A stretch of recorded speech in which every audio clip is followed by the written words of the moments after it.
he was doing you would like to know more about?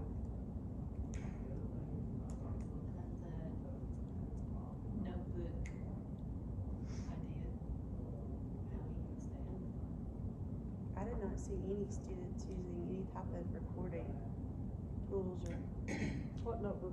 I mean, when whatever he talked about at the end, OneNote or Notability. OneNote. Oh, that was over.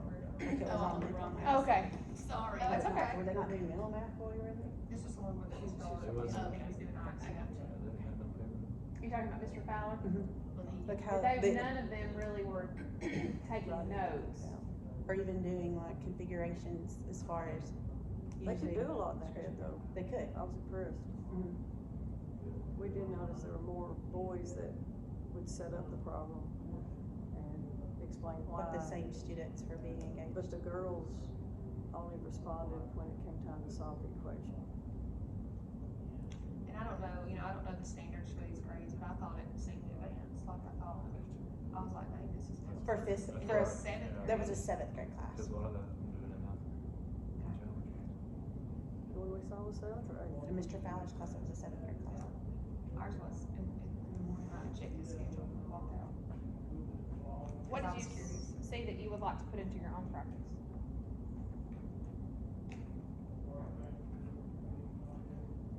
I just need to become better with the IXL program.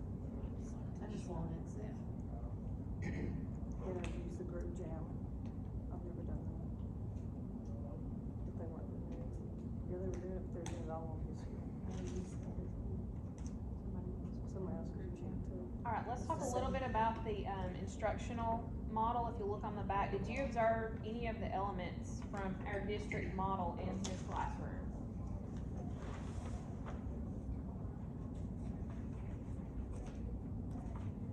His informal assessment was asking for answers, Okay. but the whole class, but the whole class wasn't responding. I think, for point 6, chunk of the content, digestible bites, first he would ask, what kind of relationship thing was had, identify vulnerable objects, whatever, and then they would go to, like, setting the problem up, and then what do we do from here to get the answer? I think that was pretty difficult. Number 4, informal assessments. I think that's why we saw more of the boys setting up the problems and the girls doing the drill and practice part, is because he knows their ability levels already and didn't want to like embarrass, call a student out that didn't know how to do it.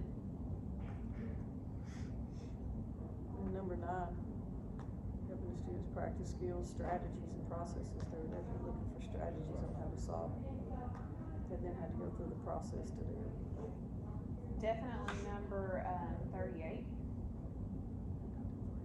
And even 41, there was a student that had given the wrong answer, and he still encouraged him. He's like, hey, you gonna let me try that again? He's like, absolutely. And We heard a student say something like, I have confidence in Tyler's answer, or the way he said it, it was like, I back Tyler's reasoning. It's odd the way he said it, but I thought it was cool. They had very good accountable talk. I disagree with it. Yeah.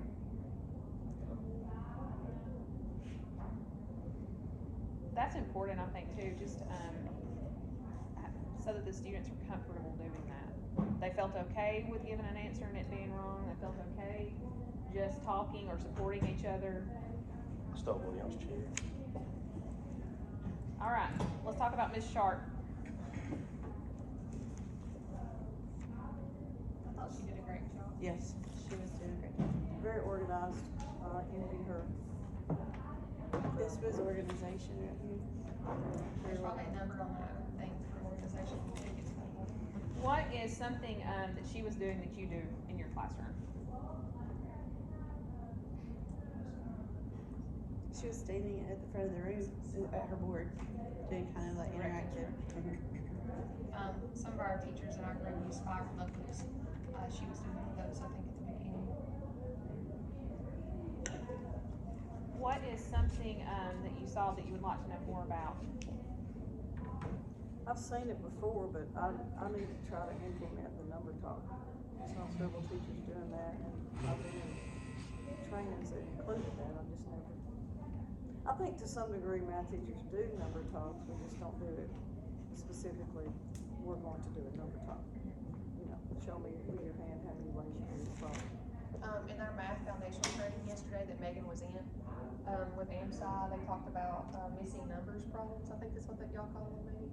And so she did that when we went in there, she had word problems without numbers, and she was like, set it up without the numbers, and I thought that was just, so they had to learn how to read the words without pulling out the, you know, the raw numbers and just trying to figure out an answer. I thought that was Our really third grade teacher's doing that, Miss Megan. I like the vocab wall she had on there. She had vocab wall. And they used A lot of vocabulary. vocab. Like those little, I mean, they were young. Yeah, they used a lot of They were saying big words, vocab. dividends and something else. A lot of engagement too. And she used modeling, you know, they had little waffles for this that they cut out, so they got to actually see the waffles being shared with the people. I thought that was nice. She had little paper waffles. She also gave them options. Kids wanted to do the number talk. She hadn't really had it planned, and the kids suggested to do that. She's like, well, okay, we'll try that and see. But giving them just saying kind of what we're talking about. I saw, we didn't see the number talk, but after watching Miss Evans, I saw Miss Sharp's kids doing the little hand signs for the number talk.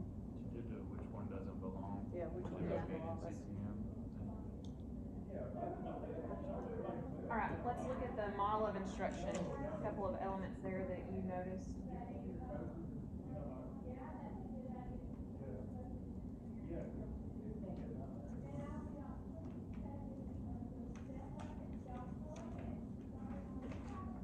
She did the informal assessments, like she did, put your hands on your head when you have the answer.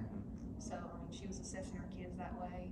She also assessed them doing what was that IXL thing called, the arena maybe? Where she got to see everybody, if they got it correct. He's a group jam, yeah. She said, they don't know who's who, and somebody was like, I'm the black rat, or something.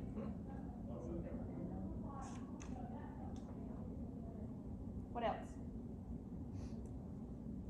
I'm gonna talk a little bit about 33 and 35 over here. So those are things you might not necessarily see, but you really see them. Because if you have classroom rules and procedures in place, it's noticeable.